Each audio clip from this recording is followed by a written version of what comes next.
Espérenme. Listo.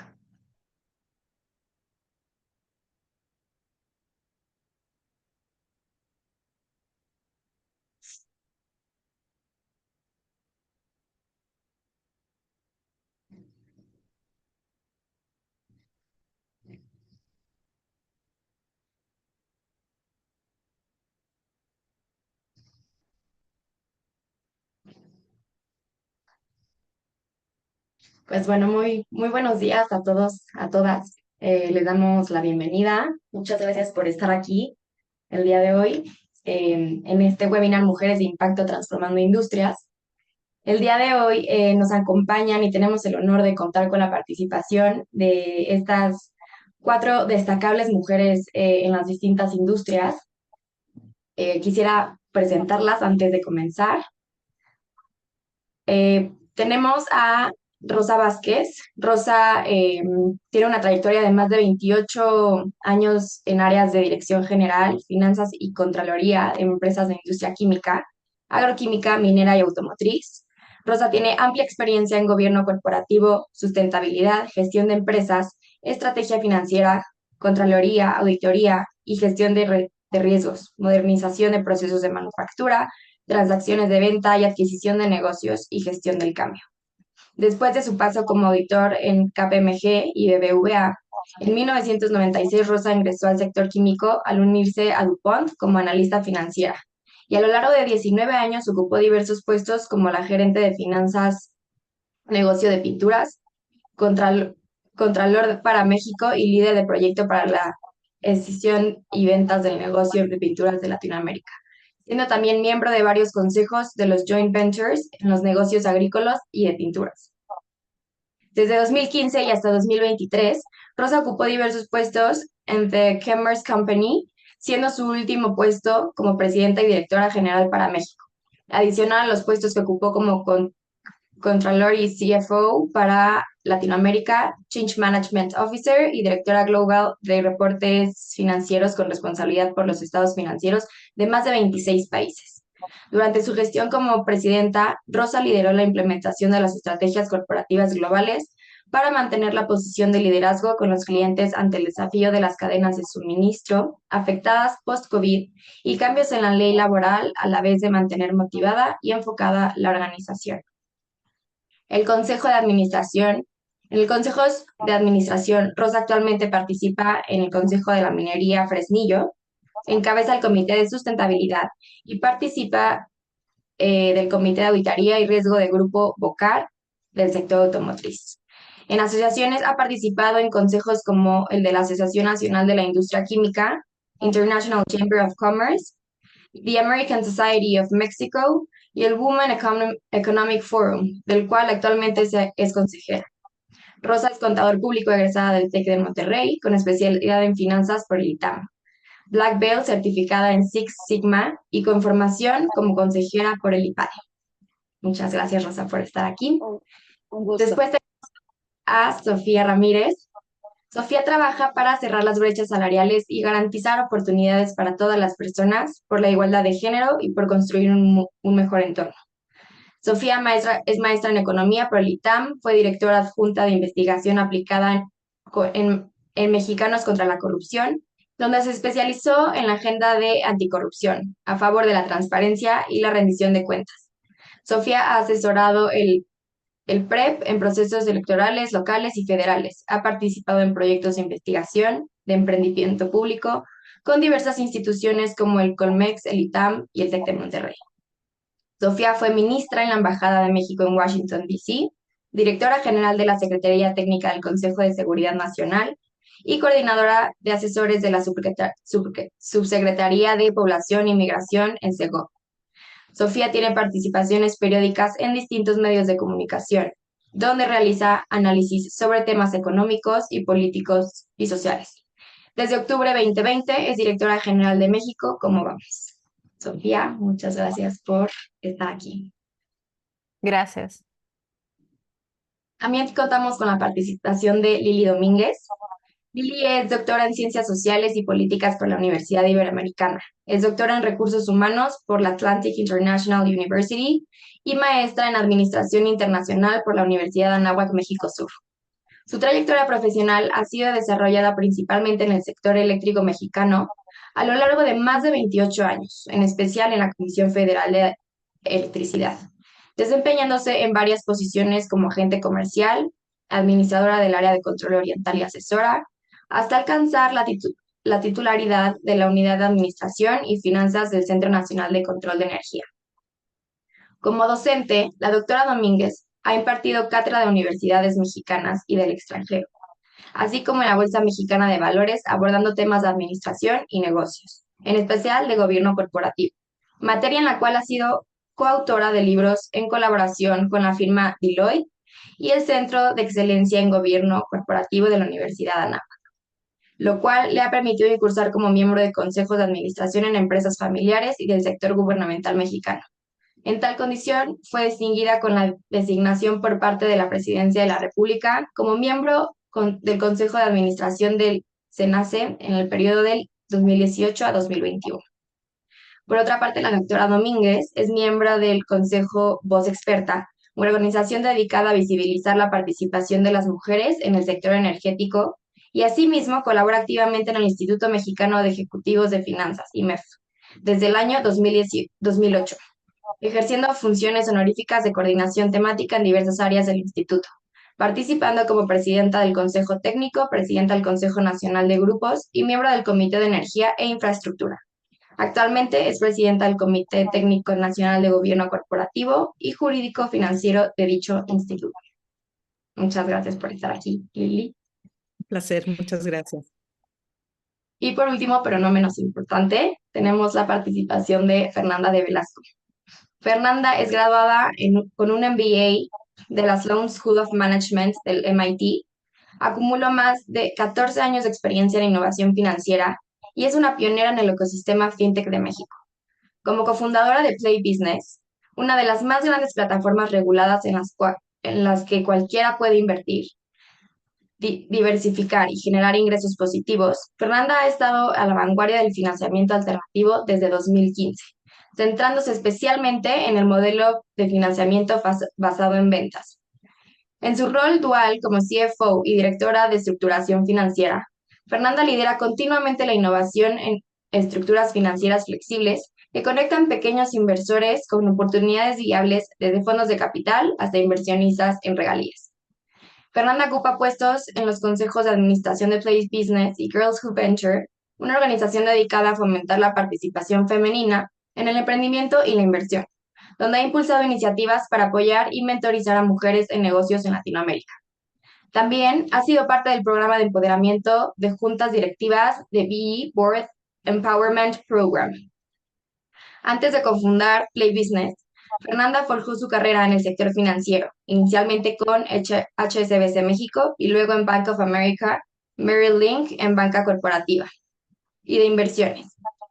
En estos roles jugó un papel clave en la estructuración de soluciones y estructura financiera para las principales empresas en México, Colombia, Chile y Perú, abarcando industrias tan diversas como telecomunicaciones, minería, energía, retail e infraestructura. Fernanda ha impartido clases en el MIT y es una conferencionista internacional destacada, habiendo dejado huella en un evento como el MIT Entrepreneurship and Development Conference en Londres, el International Business Forum y el MIT Scaling Development Ventures en Boston. También ha contribuido en foros de la ONU en Tailandia, donde ha discutido sobre fintech y estrategias de financiamiento para pymes en Asia, el Pacífico y Latinoamérica. Comprometida con la industria financiera, Fernanda tiene como misión inspirar a las mujeres a emprender a invertir. A lo largo de la última década, ha diversificado su propio portafolio de inversiones, que abarca desde mercados públicos y privados hasta criptomonedas, bienes raíces y más de 15 startups. Fernanda se graduó summa cum laude en Administración Financiera del ITESM y con una especialización en análisis financieros y manejo de inversiones. Su excelencia le validó la beca Fulbright García Robles y por 2 años consecutivos la beca de Fundación Mastercard, así como la beca del MIT Central Legatum para el desarrollo de emprendimiento. Pues muchas gracias, Fernanda, por estar aquí. A las cuatro les agradecemos muchísimo su tiempo, su espacio, compartir sus conocimientos con nosotros. Y sin más, te cedo la palabra, Úrsula. Muchas gracias, Majo. Bienvenidas a Rosa, Lili, Fernanda, Sofía. Un placer tenerlas y estamos honradísimas de contar con su experiencia, sus conocimientos y pues también su gentileza para compartir todo ello con nosotros. Voy a tomar un minuto para presentarme a nuestra audiencia porque, bueno, espero que nos estemos viendo mucho más seguido. Acabo yo de incorporarme al Consejo Mexicano de Finanzas Sostenibles como directora de Relaciones Institucionales y pues quiero ponerme a sus órdenes, agradecerles que nos acompañen y que le pongan cara al nombre porque hacia adelante creo que vamos a estar interactuando y trabajando juntos muy seguido.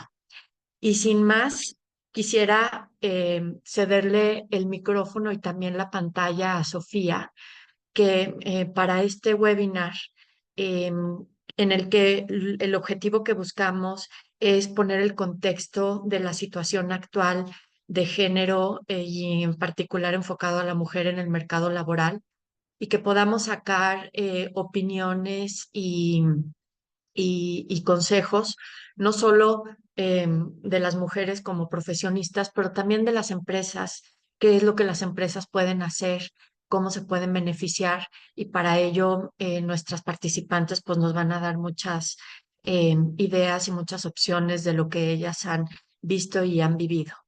Para ponernos en el contexto, Sofía nos va a dar lo que llamamos una radiografía en números de México, de nuestro país, cómo está para las mujeres en diversos temas que son importantes como la educación, la salud, el trabajo, etcétera. Entonces, Sofía, te cedemos el micrófono y la pantalla y adelante. Si tienen preguntas, por favor váyanlas poniendo en nuestro chat y en algún momento de la charla haremos una pausa para revisar las preguntas y en todo caso presentarlas a nuestras panelistas. Gracias. Gracias, Úrsula. La verdad es que es un honor poder coincidir y acompañar a colegas tan destacadas pues en este webinar, pero supongo que es un camino que se va haciendo de manera conjunta. Entonces, pues intentaré ser más breve de lo que posiblemente me gustaría, justamente en atención a que tenemos muchas voces que escuchar. Sin embargo, quiero presentar el equipo en México. ¿Cómo vamos? Es preponderantemente femenino y sobre todo es gente muy joven. Entonces, yo les ofrezco lo que mi equipo me da todos los días, que es pues esta bocanada de aire distinto, de aproximar distintos temas que pues son problemas viejos que no hemos sabido abordar y tampoco hemos atendido de manera puntual. Entonces, yo les traje tres mensajes centrales. Primero, la participación y representación de las mujeres en la vida política en México ha evolucionado. Parece una cosa muy evidente ahora que tenemos una nueva presidenta mujer electa, pero no lo es. Han sido más de 100 años de trayectoria de estar pugnando por tener una participación equitativa. La segunda, el segundo mensaje es que las mujeres trabajan predominantemente en la informalidad laboral, lo cual obviamente está asociada no solo a menores salarios, sino a cero prestaciones y a una penetración financiera, a una inclusión financiera muy bajita. Y el tercer mensaje es que 3 de cada 4 personas que realizan actividades de cuidado somos mujeres. Eso tampoco es una novedad para nadie, pero la integración al mercado laboral remunerado de quienes quieren y pueden hacerlo, teniendo a alguien a quien cuidar, pues es un beneficio potencial para todos. Cuando hablamos de los objetivos de desarrollo sostenible, pues generalmente nos enfocamos en el 5, igualdad de género, pero la verdad es que si lo pensamos 2 segundos nos damos cuenta que prácticamente todos los objetivos están vinculados de una u otra forma con el género. No me detengo demasiado, pero pues obviamente la construcción, o sea, desde la construcción de paz hasta la reducción de las desigualdades, la pobreza energética, quién decide qué se come en casa y cómo se selecciona en los alimentos, prácticamente pasa de manera transversal por todos los objetivos. Entonces, me regreso a la primera de las lecciones. de las lecciones, que es que en 70 años pues hemos hecho avances significativos en representación política, y pues obviamente eso se traduce en una visibilidad de la misma. Ahora, avances en lo público para cerrar las brechas de género, insisto, no han sido de la noche a la mañana. En 1917 tuvimos la primera discusión sobre si las mujeres debían votar. Nos estamos hablando hace más de 100 años. Luego pasaron 30 años porque no se decidieron en ese momento si las mujeres podíamos ser ciudadanas, y pues en el 47 pudimos votar en las elecciones municipales. Sin embargo, no fue sino hasta 1955 cuando pudimos votar en las elecciones presidenciales, porque 2 años antes pues se hizo la reforma necesaria para que la Constitución considerara a las mujeres ciudadanas. Sin embargo, rápidamente pasando al plano económico, pues en los años 70 todavía se podía prohibir que una mujer trabajara fuera del hogar a cambio de dinero si el marido se lo prohibía. Entonces, estamos hablando de que no solamente es ser una voz en lo público, sino no estar constreñidas, digamos, a la voz masculina o al acompañamiento masculino. Y pues la verdad es que yo no sé en qué año nació el promedio de la audiencia, pero yo nací en 1980 y me sorprende muchísimo este dato. Recordar que mi mamá entró a trabajar en un mundo donde todavía mi papá podía decirle si era viable para él que ella trabajara. En 2002 empezamos a hablar de cuotas de género. Acuérdense que en los años 90 hay toda esta democratización de las instituciones a la par y sobre todo impulsada por la apertura comercial y la firma del Telecán, que pues nos proveyó justamente de un instituto federal electoral como ente independiente del gobierno, y luego creamos el INAI y un montón de instituciones que ahorita están en riesgo, digamos, por la coyuntura política. Pero lo cierto es que no fue sino hasta los años 2000 cuando empezamos a hablar de cuotas de género. Y las cuotas de género son este tema súper rasposo para muchas personas, hombres y mujeres. Muchas mujeres exitosas dicen: yo no quiero cuotas porque quiero que me seleccionen por ser la mejor y no por ser mujer. Y tienen razón, pero hay que entender que cuando el entorno no es favorable a las mujeres, pues el entorno tampoco permite que lleguen las mejores, sino llegan pues algunas que lograron salvar los obstáculos, algunas que tuvieron el privilegio de atender a la escuela, o tal vez de tener una carrera ininterrumpida, tal vez de un marido progresista, pero no se está abriendo la puerta para que el grueso de las mujeres entren, y con ello se desperdicia pues el 50% más del talento que tenemos en el país.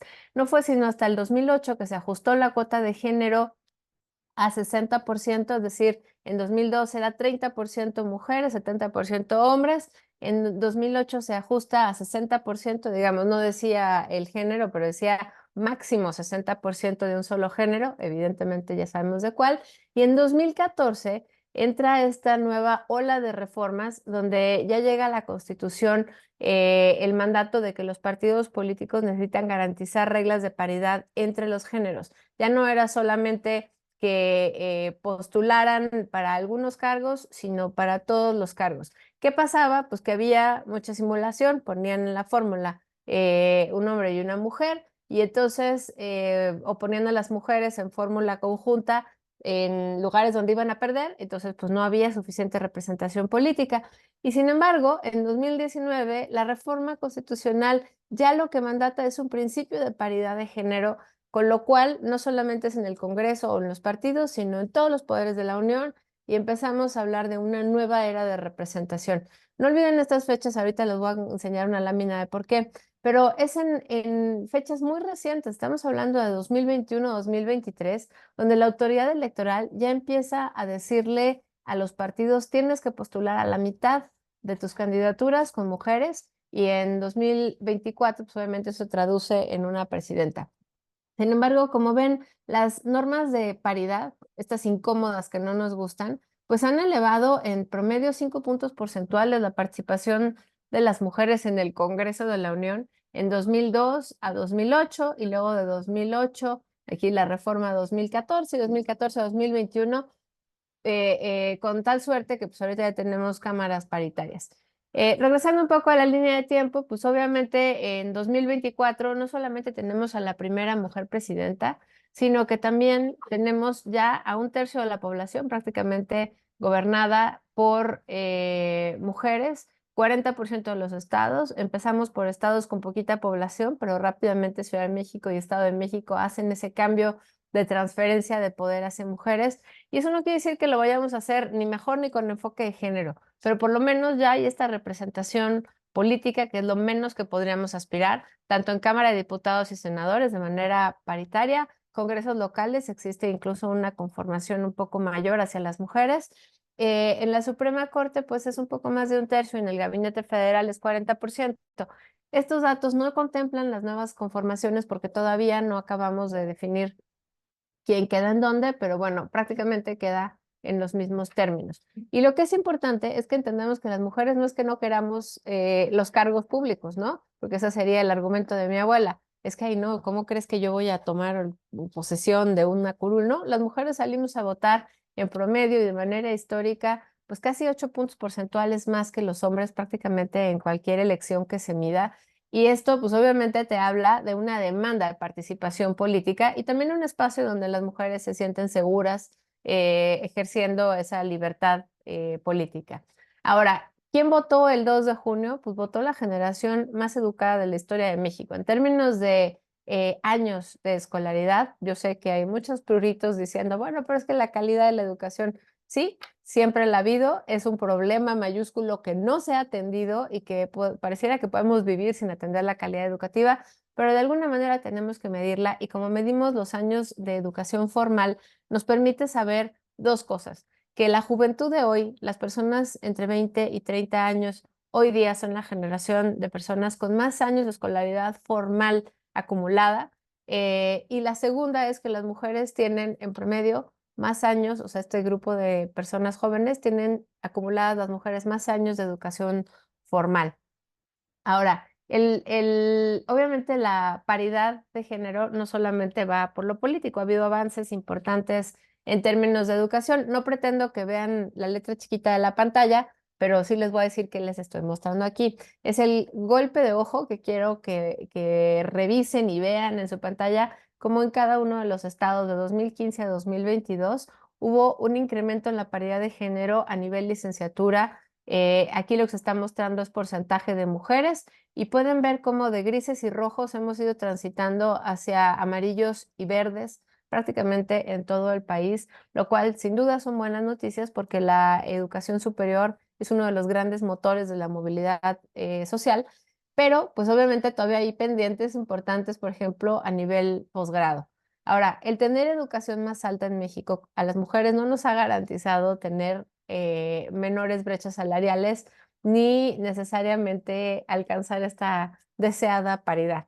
Tenemos en el rubro, en el cuadrito izquierdo, digamos, en la gráfica izquierda, cuál es el ingreso trimestral de los hombres, primero con posgrado, luego con licenciatura, la raya verde es de preparatoria, la azul secundaria y hasta abajo primaria. Pueden ver que tiene sentido, mayor educación, mayor ingreso.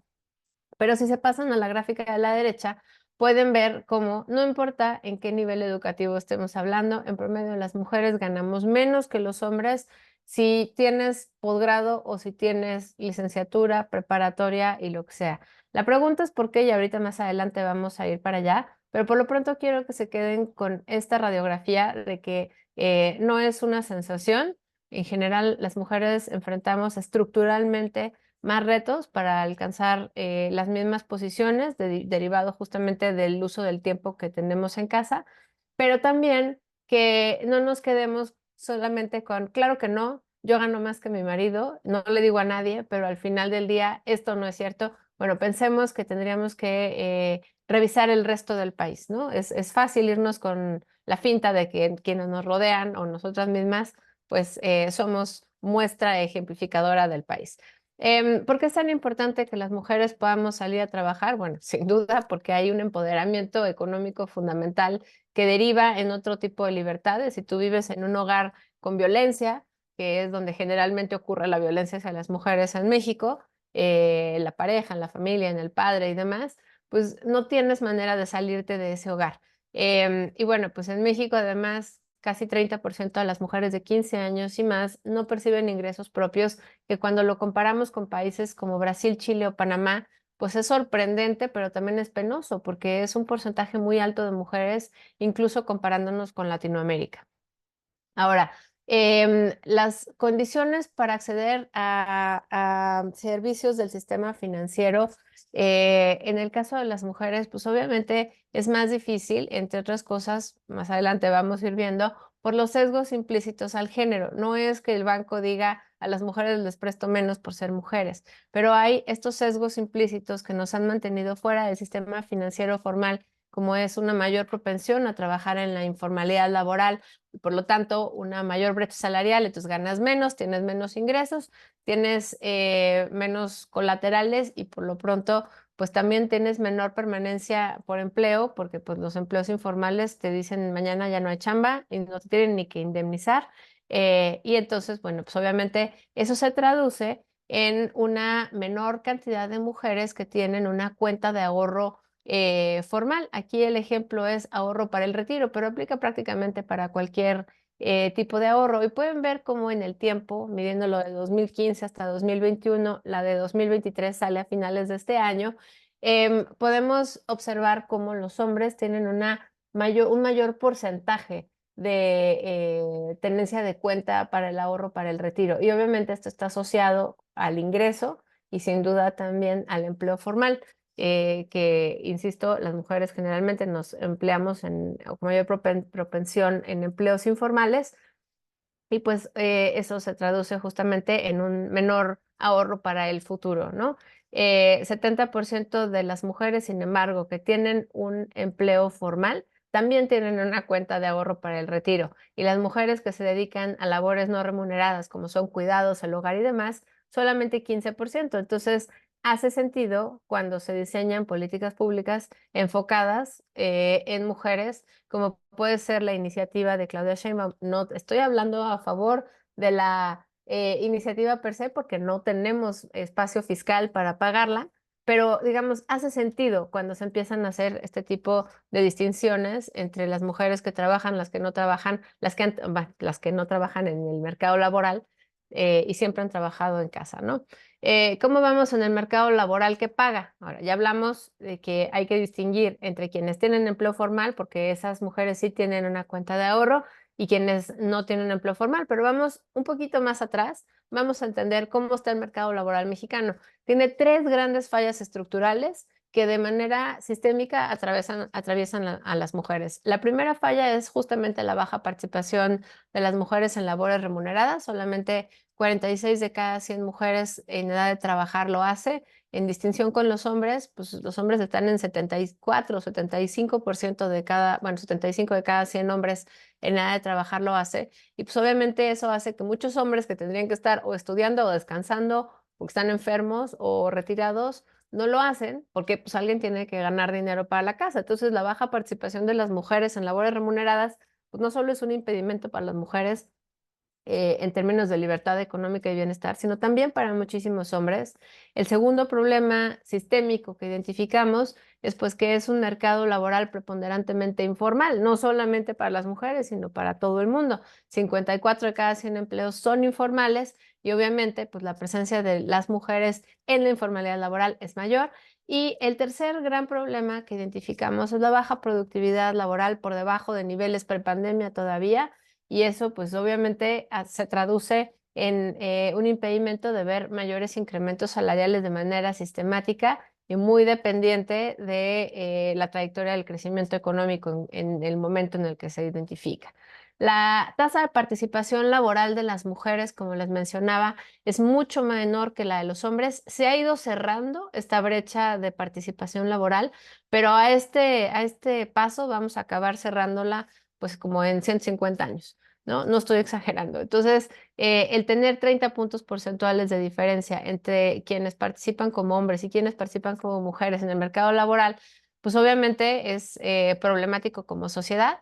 Y hay 3 cosas que impiden que las mujeres se incorporen al mercado laboral remunerado de manera general a nivel nacional, que son los roles sociales y familiares. Digamos que, entre comillas, elegimos empleos, entre comillas, bueno, flexibles, que se traducen es el contexto no nos da para tener suficientes horas y pedir trabajos de 8 horas diarias o de traslados muy largos. La gente vive en la periferia y obviamente trasladarse a un empleo de buena calidad implica 2 horas antes y 2 horas después de ida y vuelta.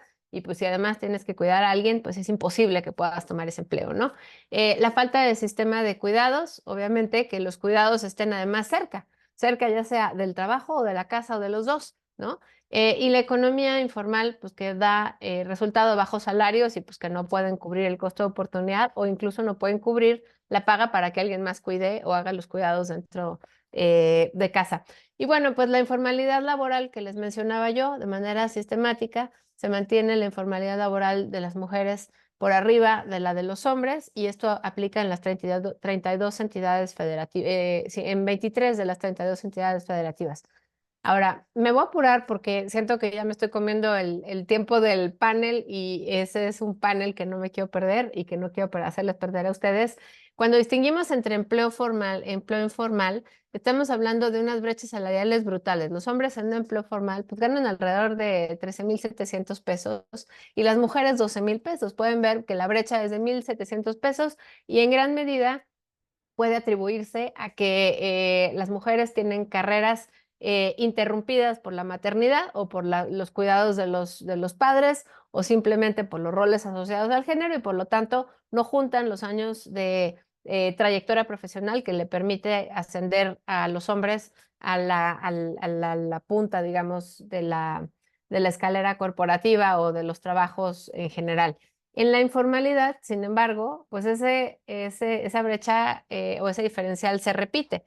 Sin embargo, también podemos ver que en el empleo informal un hombre gana apenas por arribita de lo que se paga en un salario mínimo promedio y una mujer muy por debajo en 5,700 pesos. Entonces, no solamente en términos porcentuales la brecha es menor, sino que si consideras cuánto cuesta una canasta básica alimentaria y no alimentaria, que está como en 4,500 pesos, lo mínimo de comida y lo mínimo de papel del baño y productos de higiene íntima y jabón, ¿no? Y transporte para moverte cerca, eso está apenas cubriendo el salario promedio de una mujer en la informalidad, más un piquito. Pero eso es para una persona, una canasta básica alimentaria y no alimentaria. Entonces, pues si los hogares están compuestos por 3 o 4 personas, pues difícilmente se sale adelante con el salario de una mujer. Les decía yo que el tercer problema más grande del mercado laboral es la baja productividad y esta baja productividad está relacionada con el empleo formal o más bien el empleo informal, porque en la formalidad laboral pues no solamente hay protección legal para el empleo, sino que también hay mayor inversión, acceso, son generalmente unidades económicas con acceso a los créditos y por lo tanto pues con mayor capacidad de ser eficientes y productivos las unidades económicas y por lo tanto también las personas que ahí trabajan. Así que una baja productividad está relacionada con bajos salarios y por lo tanto con mayor pobreza laboral. Y dado que en 23 de los 32 estados la informalidad laboral es mayor para las mujeres, podemos ver que la pobreza laboral, que quiere decir que con el ingreso del trabajo de una familia no se paga suficiente comida para todos los integrantes de la familia, bueno, pues ahí pueden ver que la informalidad, la pobreza laboral de las mujeres es mayor en todos los estados, en algunos estados más, y lo que sorprende es que en estados más ricos, como pueden ser el norte, occidente, la pobreza laboral es mayor para las mujeres que en los estados, por ejemplo, del sur-sureste, como serían Oaxaca y Chiapas, porque pues en estos estados, digamos que hay una mayoría de personas que todos están, hombres y mujeres, en la pobreza laboral. Ahora, las mujeres trabajamos menos horas en el mercado laboral porque tenemos estos roles asociados al género que les decía, donde las mujeres trabajamos 42 horas a la semana en empleos no remunerados. Eso es prácticamente una jornada laboral. La Ley Federal del Trabajo habla de jornadas entre 40 y 48 horas de trabajo semanales. Pues aquí le estás sumando prácticamente una jornada laboral en labores no remuneradas y eso te deja con menos horas para salir a trabajar y buscar un empleo. Y si comparamos cuántas horas le dedican los hombres, pues son solo 18 horas. Y parece otra vez súper evidente que una de las formas más ágiles para que haya más mujeres participando en el mercado laboral pues es que los hombres también le entren al trabajo no remunerado en casa para que así se liberen las horas de trabajo o el tiempo disponible para las mujeres. La otra cosa es que de los trabajos no remunerados, los más demandantes son, o entre los más demandantes están los de cuidados. 9 de cada 10 personas que cuidan a infancias, niñeces y adolescencias son mujeres. 9 de cada 10. Entonces, eso hace que durante los años de crianza y reproducción, pues las mujeres tengan que optar por salir del empleo, interrumpir su trayectoria profesional o tomar empleos, y vuelvo a las comillas, flexibles, porque pues no tienes 8 horas de corrido cuando tienes un bebé, ¿no? 8 de cada 10 personas cuidadoras de personas con discapacidad son mujeres y pareciera que la paridad de sexo se acerca más entre las personas que cuidan a adultos mayores, porque ellas son 6 de cada 10 mujeres. Eso quiere decir que los hombres también se hacen cargo en mayor medida de los adultos mayores. Y obviamente cuando hay cuidados, pues la entrada al mercado laboral se hace más complicada. Tenemos sobre la mesa desde 2020, noviembre de 2020, una iniciativa en el Senado que habla sobre un sistema nacional de cuidados, pero tiene dos problemas. Una iniciativa de reforma constitucional que no te apareje presupuesto, pues no sirve de nada, ¿no? Se queda ahí como letra muerta. Y segundo, pues pasan los sexenios y nadie hace nada. Claudia Sheinbaum tiene entre sus 100 puntos una propuesta de que haya cuidados para infancias que podría atender a 2.1 millones de mujeres. Vamos a ver cómo se ejecuta eso, pero ya es inminente atender justamente esta demanda no atendida de personas que quisieran trabajar y no pueden porque el contexto no se los permite, y el contexto pues es justamente esto, los cuidados, la crianza y demás. Ahora sí, acercándonos al final, ¿qué podemos hacer para ir atendiendo el problema de la paridad de género? Pues yo creo que si hace 100 años estábamos hablando de si votábamos o no votábamos, tendríamos que haber aprendido que esto no se hace solas. Esto se hace abriendo brecha para otras mujeres, para jóvenes que vienen detrás, para personas que están junto a mí y no tuvieron las mismas oportunidades. Y esa responsabilidad de las mujeres desde la parte corporativa, pues creo que es súper importante porque necesitamos garantizar que las mujeres tengan libertad para poder trabajar y ser parte de la creación de bienestar colectivo, pero también necesitamos que para ello haya colaboración desde las empresas, como pueden ser ofrecer guarderías o servicios de cuidado infantil con independencia de lo que marque la ley. Y finalmente, y esto me parece súper importante, es la parte del rol de los hombres. Mientras las empresas no tengan o no exista, digamos, a nivel contextual, una equiparación entre licencia de maternidad y paternidad, pues no va a haber la capacidad de homologar los cuidados justamente cuando tienes un bebé. En México tenemos solo 5 días de licencia de paternidad. Hay esta iniciativa de que sean 20 días y que sea un permiso, pero entonces va a cargo de las empresas, encareciendo aún más eh, el costo social. Y pues obviamente la licencia y el permiso pues no son lo mismo, pero tampoco ha estado implementado. Y el tercer tema dentro de eso de licencias de paternidad es hasta que los hombres directivos de las empresas no se tomen esos días de licencia de paternidad, así sean 5, pues no va a haber una cultura de la equidad de género dentro de la empresa. O sea, puede haber comités de género, puede haber sistemas de denuncia por acoso, pero la parte más importante es que exista el ejemplo desde las directrices, desde los directivos hombres dentro de la empresa. Y segundo, pues que sea un ejemplo visible para que todos los hombres dentro de la estructura puedan ejercer esa licencia. Y bueno, pues obviamente está el Sistema Nacional de Cuidados y la flexibilidad para las personas trabajadoras.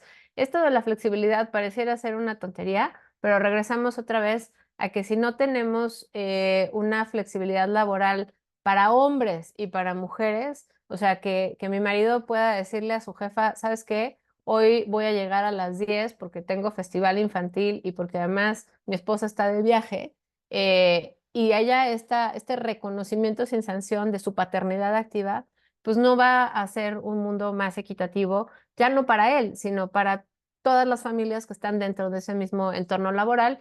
Y bueno, pues obviamente el piso pegajoso que representa la falta de incentivos para promover mujeres cuando entramos y salimos de los puestos de trabajo, pues tiene que ver con eso, con la falta de flexibilidad profesional, insisto, para los hombres. Y bueno, pues obviamente un entendimiento de que alguien tiene que hacer las labores en casa y acabamos siendo las mujeres. Para acabar con los conceptos bombásticos, ya hablamos del piso pegajoso, el techo de cristal sigue estando allí. Aquí comparto la mesa con mujeres que ya lo rompieron y creo que lo que toca es pues que ya no sea una estadística de que 1 de cada 10 mujeres es presidenta de la junta directiva o es miembro de la junta directiva, sino que realmente podamos ir abriendo espacios para las mujeres, insisto, que nos acompañan en la estructura hacia abajo, pero también hacia los lados.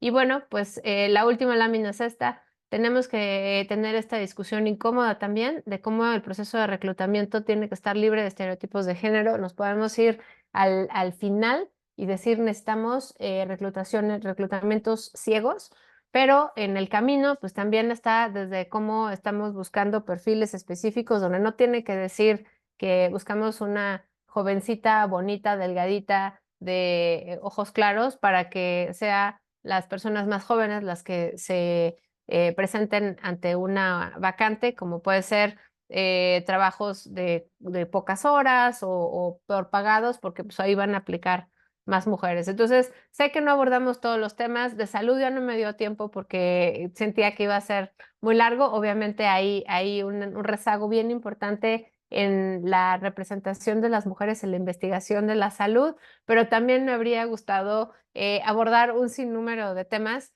Sin embargo, creo que es mucho más valioso si en este momento pues podemos pasar al panel y escuchar las experiencias de viva voz. Muchas gracias, Sofía. Está verdaderamente interesante y útil la información.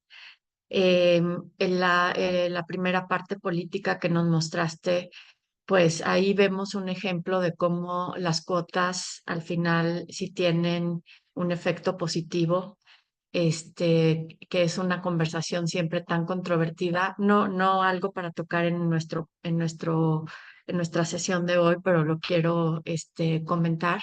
Y la otra importantísima es la brecha salarial. Y eso también cómo nos lleva como país, como economía, como PIB, etcétera, ¿no? O sea, porque la mitad de la población es mujer y es económicamente activa en el contexto de generar consumo, generar PIB, etcétera. Pero vamos a pasar quizá a la primera pregunta para nuestras panelistas y me voy a mover ahora al contexto de la empresa y de la industria. Me gustaría que cada una me dijera desde la industria y la experiencia que han tenido, cuáles son los típicos roles que han tomado las mujeres en sus industrias, roles desde el punto de vista de trabajos que desempeñan, posiciones que desempeñan y cómo han ido evolucionando y sobre todo lo más importante, cómo los ven ustedes que se van moviendo hacia adelante y eso qué implica en términos de habilidades que requieren las mujeres por un lado y de cambios que requieren hacer las empresas por otro para adaptarse a estas transformaciones. Si les parece, vamos a empezar con Lili, que es la que veo como primero en la fila, y ahí les voy yo dando la palabra a cada una. Gracias. Sí, muchas gracias, Úrsula. Este es un tema muy importante que nos ha descrito, por ejemplo, Sofía en toda esta radiografía y en lo especial en las mujeres en en el sector energético. Bueno, pues han desempeñado funciones más de apoyo, más de asistencia, son tradicionalmente roles más operativos en áreas adjetivas, no del proceso sustantivo. Han desarrollado como analistas, como supervisores, como asistentes, ¿no? Esto lógicamente ha cambiado a lo largo de los años, ¿no? Porque tradicionalmente en estas áreas se incursionaban las mujeres, ha cambiado definitivamente y ahora tenemos más presencia de mujeres en toda la cadena de valor, en transmisión, en generación, en comercialización, etcétera, ¿no? Antes teníamos en el imaginario colectivo, pues que el sector energético estaba compuesto solamente por ingenieros y señoritas, ¿no? Y éramos una gran familia y muy en sintonía con esta visión petropatriarcal, ¿no? De la energía. Y ahora en realidad ha cambiado esta visión, aunque quisiera ser muy honesta, no con la velocidad que se desearía, y especialmente en las mujeres, ¿no?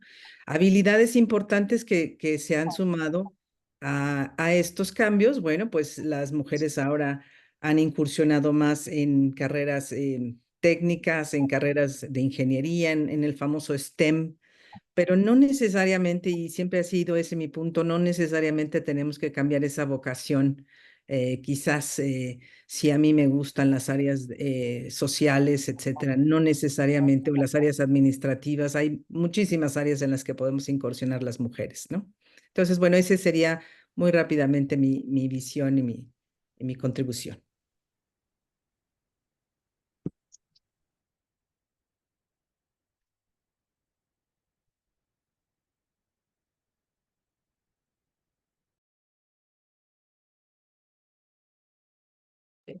Perdón, Lili, adelante, te perdimos.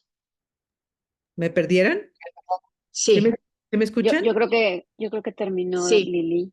Yo terminé, decía que esa sería mi contribución para dar paso también y permitir, pues, las expresiones de mis colegas aquí en el panel. Gracias. Rosa, coméntanos tú desde el mundo de la química y de la minería, ¿qué es lo que ha pasado? Pues estoy muy de acuerdo y en muchos foros he escuchado los datos parecidos a los que nos compartía Sofía. Y uno que a mí siempre me impacta muchísimo es este tema de la brecha salarial y sobre todo todos esos roles que hace la mujer no remunerados y que no medimos en cuanto a la brecha. Pero yendo puntualmente a cómo es la radiografía, vamos a decir, tanto en minería como en industria química, yo solo estos roles típicos que se desempeñan y si ha habido un cambio, yo nada más les contaré que hasta el siglo pasado, que no fue hace tanto, fue hace como 20 y tantos años, las mujeres no tenían permitido entrar a la mina. Hay un mito que se llama el mito del mal augurio, en donde si una mujer entraba a la mina se moría. Es decir, ya no iban a encontrar vetas, ya no iban a encontrar mineral. Entonces, era un escándalo que las mujeres siquiera se acercaran a las minas. Hoy las tenemos en roles en las minas. Como bien dice Lili, pues sabemos qué roles ocupan tradicionalmente las mujeres, roles administrativos, en finanzas, en recursos humanos. In situ en la mina es el rol que empezamos a ver fue en enfermería. Claro, ¿no? Mujeres que tienen que estar ahí. Pero hoy ya tenemos mujeres en metalurgia que están haciendo estudios con los geólogos, tenemos mujeres ingenieras que están dentro de la mina, ya no hay esa creencia, ya hasta yo puedo entrar a la mina si se necesita y no, nadie me va a sacar, pero pues claro, empezamos muchísimo después a incorporar a las mujeres en minería, entonces hay una subrepresentación del género. Estamos, para que se den una idea, en la industria química más o menos el 20 o 30% de la plantilla es mujeres, en minería estamos entre el 10 y el 15% son mujeres. ¿Por qué? Pues empezamos mucho después, hay muchísimas barreras de creencias en que no tienen la fuerza física, en que va a ser complicado, para que puedan más o menos tener una idea cómo es la dinámica en minería, pues estás 3 semanas en la mina y una semana regresas a tu casa, es más o menos la dinámica de plataforma petrolera. Entonces, todo esto hace que no nada más haya un tema de no las queremos aquí, sino qué complicado va a ser tenerlas aquí, con todos los cambios que pasan las mujeres durante esas 3 semanas y además, pues no poderlas regresar a sus casas. Entonces, hay muchísimas creencias, hay muchísimos mitos, hay muchísimas también cuestiones físicas que nos han limitado de avanzar más rápido, pero lo que es una tragedia es cómo las vamos perdiendo en el camino. No solo hay pocas, sino para llegar a puestos ejecutivos, pues ya estamos hablando de porcentajes menores al 10%, más cercanos a 5%. Lo que nos habla de los desafíos, al menos de los sectores en donde yo participo, donde igual que lo menciona Lili, los porcentajes son muy bajos y hay muchísimas barreras que remover para avanzar más rápido. Gracias, Rosa, por esos comentarios. Ahorita vamos a regresar con alguna pregunta más sobre ello. Mientras quisiera darle la palabra a Fer para que nos comentes en el mundo fintech, particularmente, que es una industria nueva, ¿qué ves y qué está pasando? Seguro. A ver, creo que, y antes de pasarme al mundo fintech, la realidad, y comparto bastante con lo que dice Rosa y Lili, en el mundo financiero pasa algo bastante similar, en el sentido de que sí tienes muchas mujeres, pero en puestos de analistas, en puestos justo que no necesariamente son puestos de liderazgo, de decisión, a pesar de que estás en lugares en los que tienen todos los distintivos de Great Place to Work for Women y se cuelgan todas las medallas de este es el mejor lugar, eh, y la realidad es que mientras te vas yendo pues para arriba no encuentras mujeres. Es una de las cosas que a mí me pasó estando en bancos, fue el yo llegar y decir, oye, ¿por qué no tenemos más mujeres subdirectoras, directoras? Y me decían, no, pero mira, más o menos el equipo sí estamos igual, porque mira, casi todas las analistas son mujeres. Y yo decía, ok, pero ¿cuántas subdirectoras hay? ¿Cuántas directoras? Y deja tú eso. Cuando yo llegaba y cuestionaba, les decía, ¿a cuántas mujeres entrevistaste para el puesto de subdirección? Ni siquiera deja que se lo hayas dado. Entonces, creo que en el mundo financiero seguimos teniendo este tipo de roles, y cuando me muevo yo al mundo fintech, pues parte de moverme no nada más fue porque consideraba que era como la evolución de hacia lo que íbamos en el mundo financiero, sino porque también dije, perfecto, es mi empresa, puedo yo cambiar las reglas. Y si estoy en esa posición, entonces puedo empezar a poner diferentes políticas y diferentes cosas. Y fíjense que fue muy chistoso porque eh, yo viniendo con este background y con esta idea en fintech, pues lo primero que empecé a ver es que sí empezaba a haber más representación de mujeres y ya es más roles, pero por ejemplo, en los roles de tecnología, no tanto. Y esto lo estoy hablando hace 10 años. Ahorita cada vez un poco más empiezan a ver, pero veía como, bueno, ok, ya en algunos roles empezamos a tener a más mujeres en puestos de decisión, pero en tecnología no. ¿Y por qué? Porque de nuevo habían estas creencias de, no, la parte de programación es algo muy complejo o es muy demandante, y que muchas de esas, como les digo, son creencias que en el momento en el que empezabas, yo creo que no nada más a mentorear a mujeres, sino a poner políticas dentro de la misma empresa de, oye, ¿sabes qué?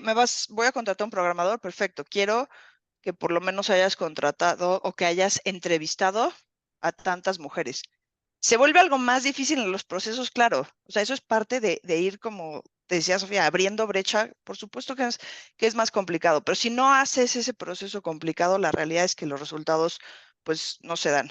Eh, yo en FinTech vi mucho y me pasó en mi propia empresa de llegar y hacer análisis, por ejemplo, de, a ver, quiero entender en qué puestos están las mujeres, quiero entender en qué, si hay algún tipo de diferencia salarial.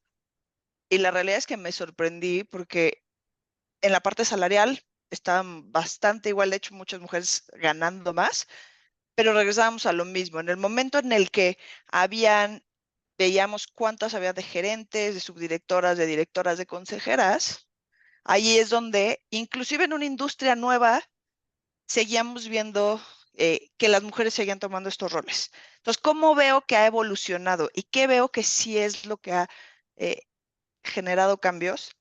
Cuando otras mujeres ven a mujeres en estos roles de liderazgo y de decisión, y entonces dicen, ah, ok, sí podría estar ahí. Y por ejemplo, eh, yo actualmente estoy embarazada, este es mi segundo hijo, ¿no? Y yo tenía muchas mujeres a cargo que me decían, no, es que yo cuando me embarace, pues sí voy a tener que echarme para atrás y voy a tener que cambiar lo que estoy haciendo. Y creo que empezar a ver como, oye, no, pues sabes que si ella sigue ahí, no se fue o no dejó de tomar oportunidades, sobre todo, porque está embarazada, entonces mejor me voy echando para atrás porque se va haciendo poquito a poquito. Ver eso creo que ha hecho que las nuevas generaciones digan, ah, ok, entiendo que es un juego difícil, entiendo que es una situación muy demandante, pero o sea, no tengo que echarme para atrás, no tengo que seguir basándome con estas creencias limitantes en las que te digo, te estás echando para atrás antes de siquiera llegar a estar a ese punto. Y la otra cosa que también veo que cambia completamente, y es cosas que hemos implementado en nuestra empresa, es justo decir, oye, uno de los subdirectores, oye, me tengo que ir porque tengo que ir a bañar a mi hijo. Perfecto, por supuesto. O sea, es súper válido. Y cuando también permites que ellos digan, ah, ok, bueno, entonces se está yendo a bañar a su hijo, se está yendo a recoger a su hijo, etcétera. Entonces sí empiezas a ver que más mujeres empiezan, es que porque mujeres muy calificadas empiezan a tomar esos roles, y entonces, como les digo, es una mezcla de entre políticas internas, de decir, sí, va a costar más trabajo, porque sí vas a tener que buscar más y echarle más ganas para entrevistar más mujeres y que lleguen a esos puestos, pero sobre todo internamente tener este tipo de, les digo, no sé si es políticas, prácticas, cuál sea la palabra, pero para que sobre todo lleguen a lugares de decisión, de liderazgo y que inspiren a todas las otras nuevas generaciones. Muchas gracias, Fer. Súper interesante lo que comentas. Quisiera pasar a ahora desde las respuestas que nos dieron y cómo las empresas que nos dijeran un poco y cómo, por ejemplo, Lili en el sector de energía, Rosa, etcétera, cómo las empresas han tenido que hacer adecuaciones para darle entrada a las mujeres a los puestos o a las operaciones de estos sectores que son más complejas, como nos decías, el ingreso en las minas, como en la parte de distribución o en la parte de generación de energía. ¿Qué es lo que desde la empresa se ha tenido que hacer a nivel de cambio de política? Eso por un lado. Y por otro lado, mm, una pregunta más abierta en el contexto de si ha habido en algún punto donde se ha dicho, pues realmente esta no es una actividad que ni siquiera sea tan atractiva para las mujeres, entonces preferimos promoverlas y moverlas a estas otras áreas donde aquí sí encontramos que generan mucho más valor y es una actividad que es mucho más atractiva o que se complementa mejor con lo que una mujer hace. Quisiera que lo abordáramos desde ese lado. ¿Cómo ves, Rosa, si empezamos contigo ahora? Sí, primero, la primera parte que me gustaría que conversáramos es cómo le hacemos esta parte de qué programas hay, qué políticas hay. Eh, lo que vemos que funciona es esta alianza formal o informal entre la academia, el gobierno y la empresa, la empresa privada. Academia, porque pues primero necesitamos que haya muchísimas más egresadas en mi sector, más egresadas de carreras STEM, que serían ciencias, tecnología, ingeniería y matemática. Eh, los números no están tan mal en el gran promedio, es decir, como 40% de quienes egresan de estas carreras STEM son mujeres, pero si pensamos que doctores, doctoras, nutriólogas entran en carreras STEM por la parte de ciencias y damos un poco de suma a los números, entonces ya en temas de ingeniería tal vez tenemos un 20-30%. O en temas tecnológicos, como bien decía Fer, también tenemos un 20 o 30%. Entonces, primero tenemos que trabajar con la academia. Estoy muy de acuerdo con Fernanda que necesitamos estos modelos de rol, no nada más ya en el tema de la carrera profesional, sino desde ir a inspirar a estas niñas de secundaria, que mujeres de preparatoria que están en ese momento de elegir una carrera y desmitificar que hay industrias masculinas o femeninas, no las hay. Y tú que decías esto, Úrsula, de decir, bueno, es que a veces pensamos que no les va a gustar, no pensemos por ellas, démosle la oportunidad, ellas deciden, ellas sabrán qué es lo que están buscando y no desde ahí ya vamos quitando oportunidades de la lista, ¿no? Entonces, tenemos que hacer un gran trabajo. Yo soy una gran embajadora de carreras STEM, porque desde la academia tenemos que tener más. Y una vez que tenemos más, bueno, ¿ahora qué hacemos, gobierno? ¿Ahora qué hacemos, empresa? Entonces, estos programas, becas, por ejemplo, para que haya más investigadoras. Hay números que demuestran que hay menos publicaciones de mujeres que de hombres científicos. Hay menos publicaciones de médicos mujeres que de hombres. Entonces, gobierno, pues ponte a publicar estudios científicos, gobierno, ponte a dar becas para que se especialicen en el extranjero, gobierno, ayúdanos. Y aquí podría yo decir que del gobierno también depende un tema, las cuotas. Sí, hay sectores en donde vamos a tener que poner cuotas porque no sabemos hacerlo por las buenas, lo siento. Yo soy un resultado de cuotas en muchas circunstancias. Afortunadamente tuvieron que abrir las posiciones a más mujeres y pude entrar ahí de alguna manera, ¿no? Y la tercera parte es esta parte que es el trabajo que hacen sobre todo las empresas públicas y privadas, grandes, medianas, que son estos programas que empiezan a existir o políticas de inclusión, o programas de mentoría, o programas de coaching, o flexibilidad en las políticas para que se puedan ir a cuidar a sus hijos o no, o se puedan ir a cuidar a un familiar enfermo, o ahora es una maravilla que pueden también irse a tomar un año sabático cuando ya sienten que el plato está rebasado.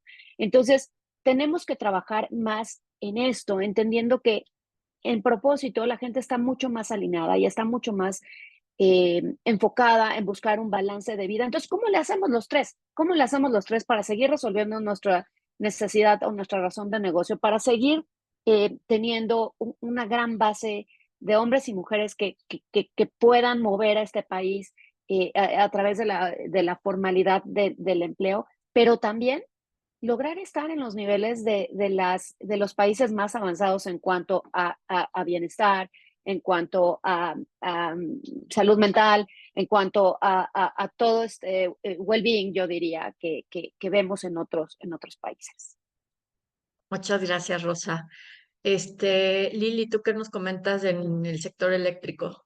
Pues en el sector eléctrico se han implementado una cantidad inmensa de actividades para promover un rol más importante de la mujer. Se han desarrollado normatividades específicas, se han hecho pronunciamientos de cero tolerancia al hostigamiento sexual y al acoso sexual, se han creado redes de enlaces para la igualdad, inclusive se han instalado salas de lactancia, baños en las centrales generadoras para mujeres, para los operadores de centrales, por ejemplo.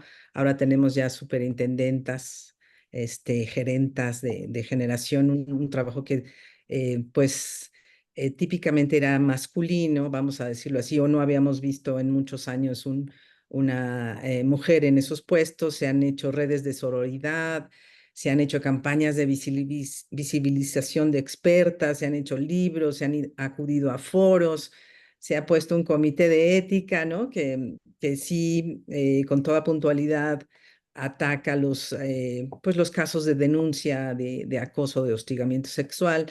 Se han hecho cursos de desarrollo de habilidades gerenciales, liderazgo para mujeres, violencia política, se han creado asociaciones con red de mujeres, etcétera, ¿no? Se han hecho muchas cosas. Desde el ámbito, vamos a decir, como de la intervención organizacional, vamos a hacer esto, vamos a hacer esta actividad, etcétera. El paso, me parece importante, siguiente es materializar todas estas actividades en que realmente veamos mucho más mujeres en puestos clave, ¿no? En puestos clave, que tengamos esta materialización de todos los esfuerzos. Sí los vemos de pronto como casos aislados, ¿no? Ya tenemos una gerenta de generación, ya tenemos una subdirectora aquí, pero de pronto los niveles directivos del Olimpo todavía no las vemos ahí, ¿no? Y te hace, pues, cuestionarte tantas actividades.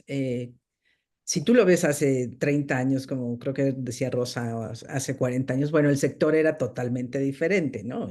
Era totalmente masculino. Aún en la actualidad es 75% de hombres y 25% de mujeres, o sea que tampoco tenemos esta masa crítica, ¿no? De mujeres en el sector.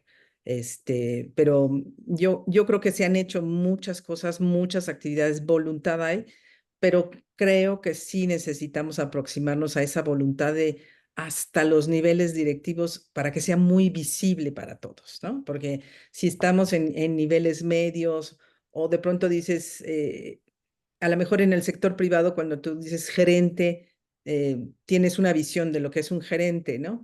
Y tú dices en el sector público es un jefe de departamento, a lo mejor no te da idea de qué es un jefe de departamento, pero un jefe de departamento puede tener N número de recursos, gente, responsabilidades, mucho mayor que de pronto en el sector privado de una gerencia, ¿no? Entonces, los puestos no se han ido adaptando porque no podemos adaptar necesariamente las funciones de la empresa porque haya mujeres, ¿no?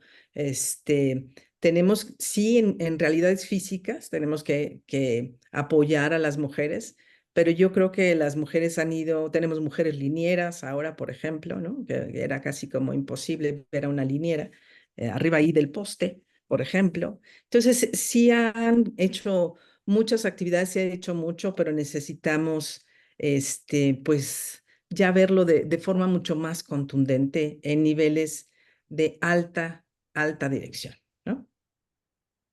Muchas gracias, Lili. Fer, tú comentabas que has hecho cambios en tu empresa en función de crear esto. ¿Ves a nivel de la industria de las fintechs que otras fintechs están haciendo lo mismo? ¿O es muy marcado entre si la líder de la fintech es mujer o es hombre? ¿Cómo está ahí?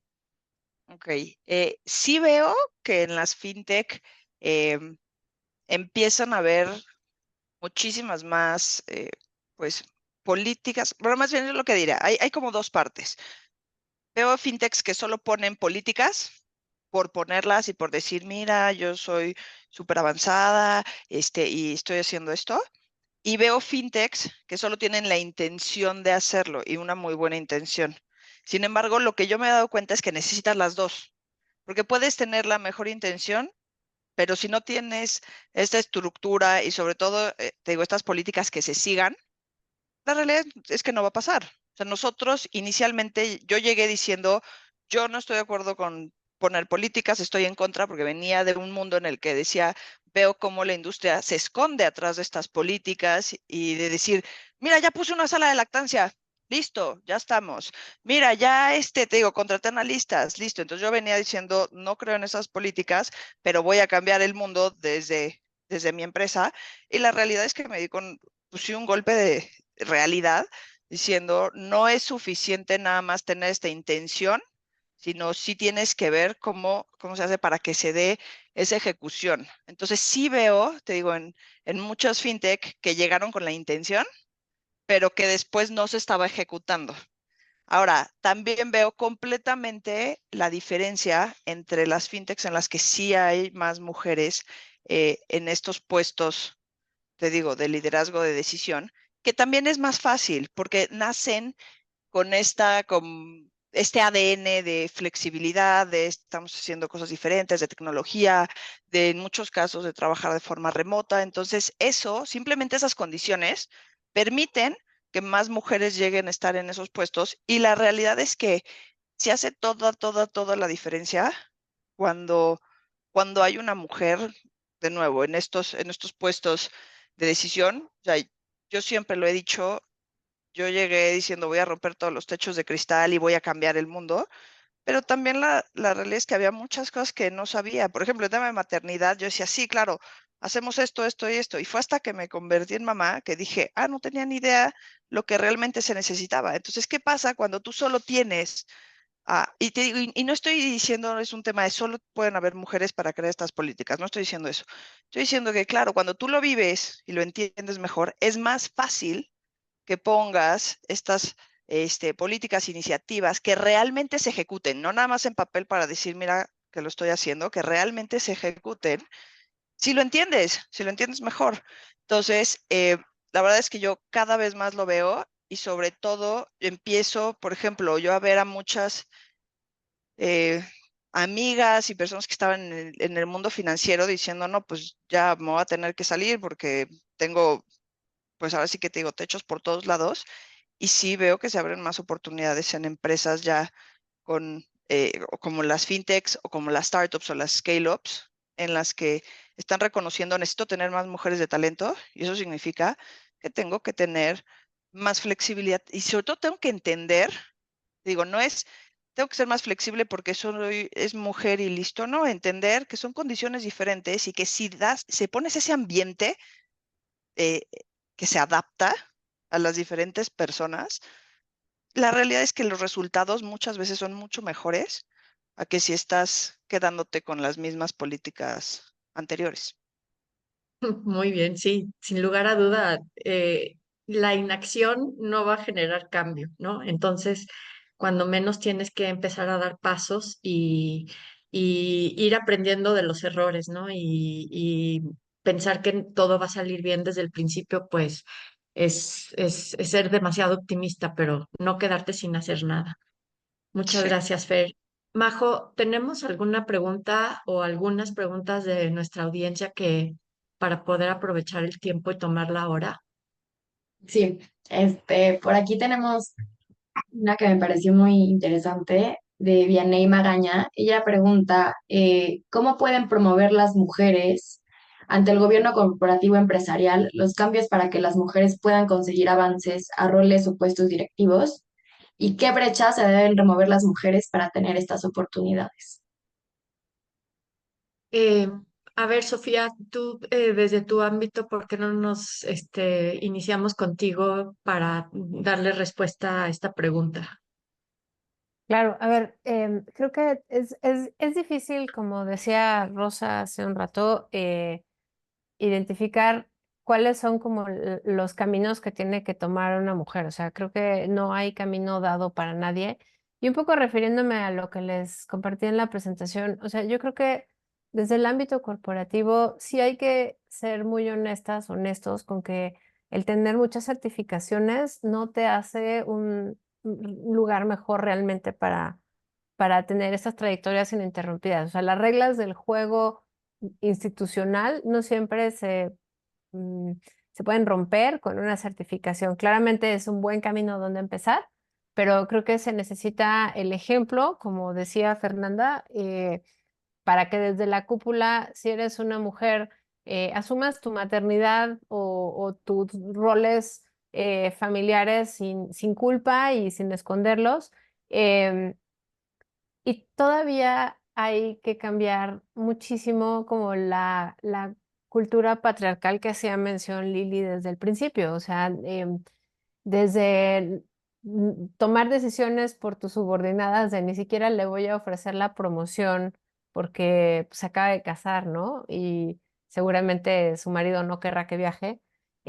Hasta predicar con el ejemplo, o sea, esta cosa de realmente tomarte tu licencia de paternidad, ser una persona activa en la crianza como hombre, es realmente muy importante y además lo damos por sentado, e insisto, ya estoy aquí balconeando a mi marido y a su jefa, pero eh, ella que es alguien sumamente feminista, ella fue mi profesora, por aras de la vida, mi marido acabó trabajando con ella por otras cosas, pero la conozco bien y a ella de pronto le cuesta trabajo que mi marido no esté ahí a las 7 de la mañana en la junta porque tienen que llevar a los niños y yo viajo mucho, es real, o sea, esto es real, necesitamos cambiar los paradigmas de cómo concebimos los roles familiares y claramente también hay que enfocarnos en resultados, por supuesto, pero esos resultados no pueden ir por arriba de las personas, o sea, las corporaciones al final somos personas y las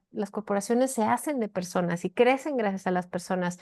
Lo menos que podría hacer la empresa es tomar en cuenta las necesidades de cada una de estas personas. Entonces, yo creo que la parte del ejemplo importa mucho, la parte de adelantarse a las necesidades de las trabajadoras también es importante. Muchas veces he escuchado es que tenemos una guardería, pero la verdad es que la cerramos porque pues como no había mujeres en edad de hijos, pues no, pues no, es que es el huevo y la gallina, ¿no? Así como cuando vas a una conferencia de inclusión eh, en términos amplios y no hay una persona de señas, de lenguaje de señas, haciendo la traducción simultánea, porque no se necesita. Pues es que no se necesite, es que gente que necesita la traducción simultánea al lenguaje de señas no va a ir porque no hay ese lenguaje de señas, entonces pareciera que en la audiencia no lo hay. Entonces yo creo que hace falta acercarse un poquito más hacia qué tipo de empresa queremos ser, pero también qué tipo de público hay, qué tipo de integrantes de esa corporación hay. Y bueno, pues la parte de la flexibilidad creo que es súper relevante, sobre todo pensando en que somos una economía muy diversa, somos un país que no ha trabajado en la infraestructura de traslado, o sea, trasladarse al empleo toma 2 horas o más para un gran porcentaje de la población. Y en la medida en la que no haya soluciones desde el Estado, ¿no? Desde el urbanismo y reconstruir las ciudades, pues tenemos que entender que hay personas que necesitan más flexibilidad que otras y que, como también decía Rosa, la parte de las cuotas, me encantó que dijera, yo soy producto de una cuota, pues al final del día, pues todas, ¿no? O sea, en un mundo donde la norma es ser un hombre exitoso y rico, pues, o más bien, digamos, esa sería como la aspiración, ¿no? Mainstream, pues el ser diferente, el no ser un hombre ya es un acto de rebeldía, ¿no? Pero pues además vienen otras capas de intersección que vale la pena voltear a ver. Si tú miras la presencia de mujeres dentro de los consejos de administración o de los foros de nearshoring, pues somos puras mujeres blancas. Y yo creo que ese es un tema súper incómodo también que hay que acabar de abordar. Em, el abrir brecha para mujeres como yo, pues no tiene tanto, sí tiene mérito, pero no tiene tanto mérito como abrir la brecha para mujeres que no son como yo, ¿no? Que vienen de la transversalidad por el color de piel, por la racialización que les da la sociedad, por niveles educativos, por contextos socioculturales distintos. Yo creo que ahí está realmente la chamba de lo que sigue, porque ya muchas mujeres llegamos ahí. Y luego que sigue, pues eso, abrirnos a que haya posibilidad de que la diversidad sea realmente eso, una diversidad buena para todas las personas, no solamente para las de un fenotipo, las de un grupo social, las de un código postal. Muchas gracias, Sofía, súper interesante. Y quisiera hacer una última pregunta a las panelistas, retomando algunas de las cosas que Sofía ya comentó y también Fernanda, y bueno, en cierta manera todas, pero ahora quisiera abordarlo desde el punto de vista de la cultura de la empresa. Y me quedo con esta idea que varias han dicho, hay que dar el ejemplo para que podamos también tener cambios hacia lo que queremos lograr, no nada más la política. Fernanda decía, hasta que yo pasé por un embarazo me di cuenta lo que significa y entonces pude hacer cambios en mis políticas para que fueran más justas, digamos, en ese momento de vida, ¿no? ¿Cómo han cambiado los sectores y, bueno, en concreto las empresas donde ustedes han trabajado en términos de cultura? Y no es no solo cambio en los hombres, también en las mujeres. ¿Qué nos pueden comentar? Rosa, empezamos contigo. Sí, gracias. Y creo que hablamos ya mucho de dónde venimos. Sé que la pregunta es qué cambios hay, pero a mí me gustaría hablar de qué cambios vienen. Em, Viene un momento que pienso yo que va a ser más emocionante con todas estas iniciativas de responsabilidad social corporativa, ESG, sostenibilidad, como lo quieran etiquetar. Pero pues ahí viene un poco de más presión, porque pues no sabemos hacerlo por las buenas, pero viene un poco de más presión para que esté claro qué estás haciendo, lo tengas que medir y lo tengas que reportar tu empresa. Tu empresa me vas a decir cómo estás integrando. Como me encantó lo que dijo Sofía, no hay chiste en tener más gente como yo. El gran desafío es gente que piensa distinto a mí, se ve distinto a mí, con la que voy a chocar y voy a confrontar, pero que justo suma el tema de la diversidad, porque si quiero a todos pensando igual que yo, pues entonces, ¿qué diablos, no? O sea, ¿para qué me va a servir si no tenemos este valor de tener gente de distintas edades, con distintas preparaciones, de distintos géneros, con distintas capacidades? Si somos desarrolladores de productos que van al consumidor, caray, no solo nos compran hombres o no solo nos compran mujeres, también nos gente que compran niños o adultos mayores o discapacitados o gente online que ni siquiera los vamos a perfilar. Entonces, qué viene hacia adelante? Una obligatoriedad para cierto tamaño de empresas, sobre todo las públicas, los grandes, etcétera, etcétera, en medir sus avances, en tener un baseline, poner de dónde empiezan, medir los avances, revelar qué están haciendo a nivel políticas de empresa, qué proyectos tienen alrededor de ser más inclusivos. Y bueno, en esto le sumamos también la responsabilidad ambiental con la comunidad, etcétera, etcétera, pero sobre todo centrándonos en el tema de sumar a la diversidad. Hay mucho, a ver, pero esto tampoco es que nada más porque nos digan que lo tenemos que hacer va a suceder.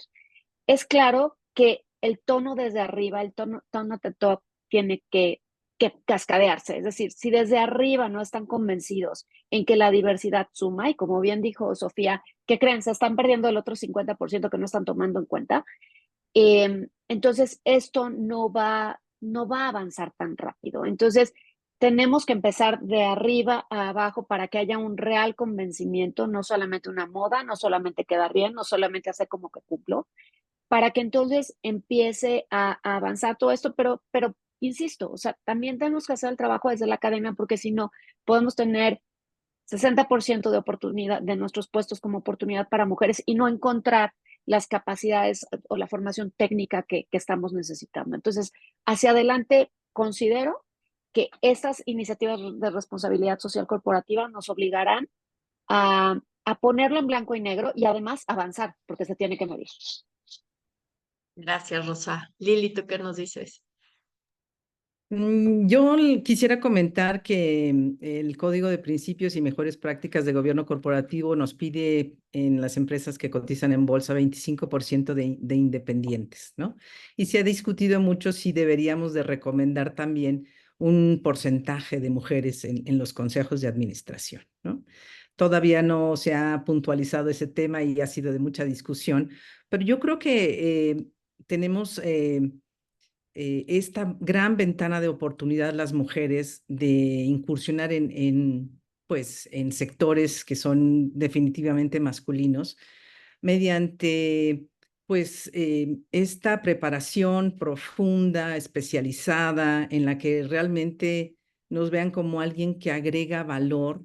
No quisiera discutir el tema de las cuotas, pero a mí sí me llena de orgullo de pronto ver a una mujer capaz, con conocimiento, que aporta, que no compite. Los hombres, a medida que van avanzando las mujeres, los hombres empiezan a tener esta sensación de, ay, vienen la marea de mujeres, ¿no? Nos van a atacar. Tenemos que hacer una alianza con los hombres, me parece.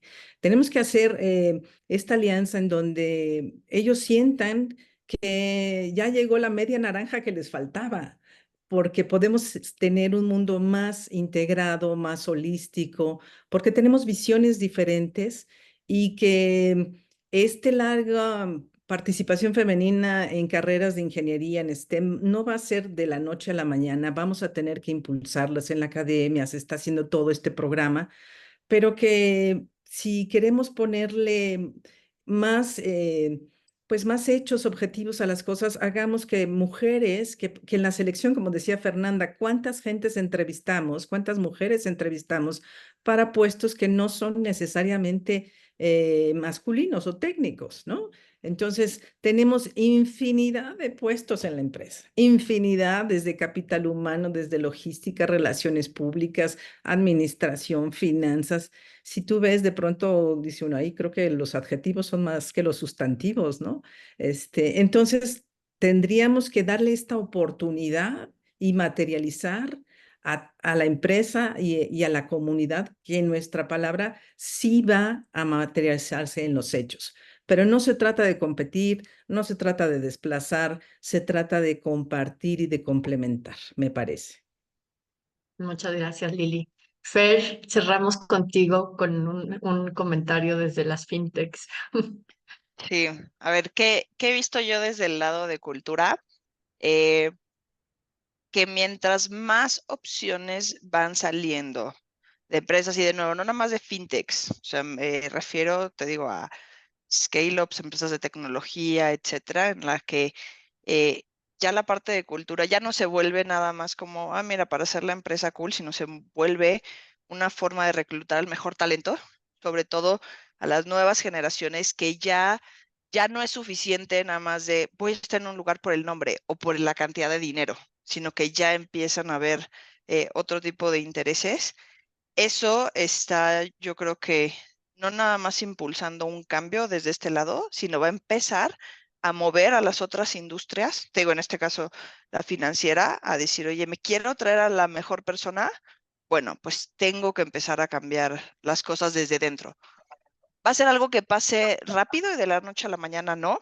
La realidad, porque es difícil mover sobre todo a las personas que llevan y a las empresas y organizaciones que llevan haciendo las cosas de la misma manera, pero sí veo que mientras, les digo, vayan saliendo más opciones, se va a ir dando este cambio.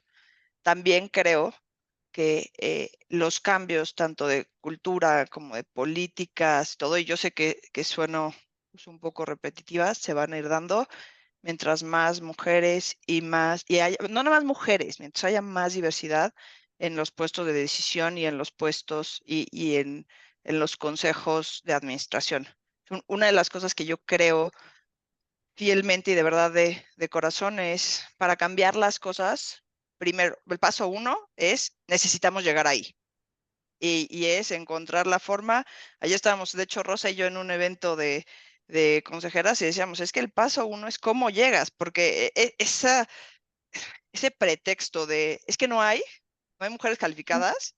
El evento de ayer fue la prueba de que habíamos 300 personas ahí, era no, sí, sí hay, ¿no? Entonces el paso uno es llegar ahí, pero el paso dos, y sí lo creo, es que nosotros tenemos una responsabilidad de, al haber llegado ya a esos puestos, empezar a generar ese cambio, empezar a cambiar, o sea, empezar a cambiar las políticas, empezar a decir, oye, ¿sabes qué? Desde esos puestos, porque claro, tú puedes llegar a decir, ya llegué ahí y ahí me quedo y listo, lo logré, rompí el techo de cristal. No, oye, hay un puesto para otra consejera o para otro consejero. Bueno, voy a buscar y estar proponiendo que haya 5 más, desde nuestras empresas. ¿Sabes qué? Oye, ¿cómo le hago para tener más diversidad? ¿Cómo le hago para hacer cambios culturales? Porque regreso a lo mismo, el cambio no se va a dar nada más preparándonos mejor, no se va a dar trabajando más, se va a dar llegando a esos lugares y el cambio tiene que venir desde diferentes niveles, pero sobre todo creo que nosotros entendiendo que tenemos una responsabilidad no nada más de lograrlo nosotros, sino de ayudar a otras mujeres que vienen, igual que yo ya veo como hay muchas mujeres que nos están ayudando a nosotros y eso creo que va a ser toda la diferencia. Muchas gracias. Pues vamos a cerrar el webinar ya. Quiero hacer un pequeño resumen de lo que dijeron, o una conclusión, más que resumen, una conclusión de las cosas que me parecen muy relevantes. Y es en primero, en la cultura, el ejemplo es bien importante. Las mujeres que están ahí, pueden ir haciendo cambios a nivel de políticas y procedimientos para llevar a las empresas a hacer las cosas diferentes y a ser más receptivas de la diversidad. A nivel de hombres y mujeres, cuidar o trabajar en los sesgos, ¿no? Que de los dos lados los tenemos. Algo que Sofía dijo que es bien importante es darle la oportunidad no al que es como yo, sino al que es diferente, ¿no? Que de entrada probablemente me va a retar porque me va a generar em, dificultad en entenderlo, pero darle la oportunidad al que es diferente y así vamos a hacerlo más inclusivo. Y a nivel de las mujeres en específico, probablemente lo que me llevo es también no le tengan miedo a las carreras técnicas, tecnológicas, que tienen números con matemáticas, a las STEM, no le tengan miedo. Las industrias están moviéndose mucho hacia eso, estamos encontrando muchísimas cosas que nos ayudan a hacer mejor nuestro trabajo a través de esto y entonces es importante. Entonces, anímense a ir por una carrera no tan humanista, un poco más técnica y van a encontrar un amplio campo de trabajo y también de satisfacción. Gracias a las 4, ha sido un honor tenerlas con nosotros. Gracias a toda nuestra audiencia por escucharnos y les doy el deseo que tengan un gran día y que nos veamos en nuestro próximo webinar. Muchas gracias. Muchas gracias. Hasta pronto. Hasta Gracias, que luego. estén bien. Gracias. Gracias, bye. Bye.